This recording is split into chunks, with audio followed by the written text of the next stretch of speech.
ini ada bayi kembar 4 berjenis kelamin laki-laki yang lahir dengan selamat di RSUD Kota Mataram, NTB. Mereka lahir melalui proses operasi sesar dengan berat badan kurang optimal sehingga harus dirawat di inkubator.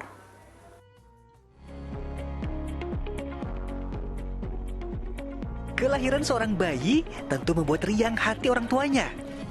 Apalagi jika buah hati tersebut jumlahnya 4 sekaligus. Inilah bayi laki-laki kembar 4 yang dilahirkan dari pasangan suami istri Samsul Hadi dan Sa'diah, warga Narmada, Kabupaten Lombok Barat. Namun karena usia kandungannya lebih awal, yakni 33 minggu, membuat bayi yang berbobot 1,5 hingga 1,8 kg itu masih harus berada dalam inkubator. Untungnya, sejak awal masa kehamilan, sang ibu bayi rutin memeriksakan diri, sehingga proses persalinannya dapat dikontrol dengan baik tim dokter yang menempuh jalur operasi sesar. Memang pasien ini memang pasien rutin untuk ANC ke poli kita. Jadi saya beserta tim dari dokter memang sudah dari awal menemukan bahwa ibu ini dengan kehamilan multiple. Meski demikian, sang bapak mengaku tak menyangka akan dikaruniai anak kembar 4 di kehamilan kedua istrinya. Sudah mau masuk operasi kan, sudah dikasih tahu anak ini kembar 3. Tapi selesai operasinya, totalnya anaknya 4. Istrinya kaget nggak Pak? Gimana perasaan? Tenang betul. Tim medis masih mengevaluasi kesehatan bayi kembar 4 hingga sepekan mendatang sebelum dibawa pulang orang tuanya. Riyadi Sulhi melaporkan dari Mataram, Nusa Tenggara Barat. Masya Allah, Maha Kuasa Allah atas segala sesuatu. Walaupun mungkin kalau kita berpikir secara logika ini sulit diterima, namun jika Allah sudah berkehendak, segalanya mungkin terjadi. Seperti kelahiran bayi kembar tadi ya, dia bukan kembar 1 atau 2, ini langsung 4 sekaligus. Tentunya menjadi kejutan nih ya Ustaz bagi orang tuanya.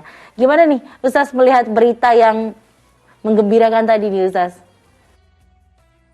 Ya, memang itulah rahasia dan bukti kemahakuasaan Allah. Di dalam Al-Quran, Allah berfirman, ya, mengatakan bahwa kami akan menunjukkan tanda-tanda kekuasaan kami. Itu artinya memang akan terjadi lagi dan lagi di mana Allah akan menunjukkan kekuasaannya. Itu untuk mengingatkan kepada kita semua bahwa memang tidak ada yang berkuasa selain Allah. Tidak ada yang bisa mengendalikan alam raya ini kecuali Allah. Termasuk dalam hal ini. Jangankan kembar 4 yang menggembirakan ini ya, tentu kita mengaku ini semua menggembirakan dan ini adalah tanda kekuasaan Allah. Ada tanda kekuasaan Allah terkait dengan kelahiran dan kembar ini yang juga mungkin jadi pertanyaan orang gitu. Kembar siam umpamanya. Kenapa sih Allah menciptakan anak kembar siam yang sampai kepalanya dempet atau bagian belakangnya yang dempet dan seterusnya yang kemudian harus dilakukan operasi yang memakan biaya mahal dan seterusnya. Ya sekali lagi kita perlu melihat itu sebagai tanda-tanda kekuasaan Allah. Allah tidak akan berhenti menunjukkan tanda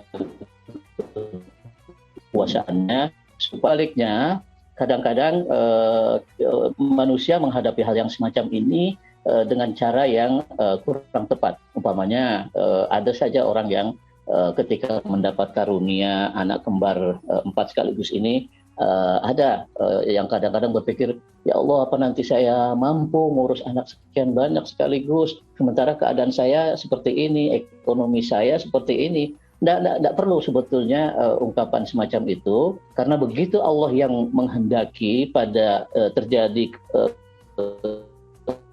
kembar pada kita, itu artinya pada saat yang sama Allah juga memberi kemampuan kepada kita untuk mengasuh anak-anak kita secara baik kemampuan kemampuan ayahnya dalam mencari nafkah. Kalaupun tidak sekarang, ya dalam waktu-waktu ke depan itu pasti sudah ditanggung, sudah dijamin dan sudah disiapkan oleh Allah Subhanahu wa taala. Jadi hal-hal yang semacam ini jangan pernah kita lihat dari sudut pandang pesimisnya ya, sudut pandang ya Allah kan repot ini ngurus anak kecil 4, gimana ininya nanti gitu. ya dijalani saja yang hal-hal yang semacam ini, karena itu sudah menjadi bukti kekuasaan Allah, di mana Allah memberikan itu kepada salah seorang hambanya. Itu artinya hamba itu adalah hamba pilihan, karena Allah memperlihatkan ayat-ayatnya, tanda-tanda kekuasaannya kepada yang bersangkutan. Itu pilihan, dan itu justru harus kita syukuri, bukan malah kita ratapi. Saya kira begitu, Mbak Sheila. Ya, setuju banget seperti yang tadi Ustaz katakan, kita jangan pesimis, kita harus optimis dan yakin rezeki anak itu sudah diberikan dan akan mengalir dengan mudah diberikan oleh Allah.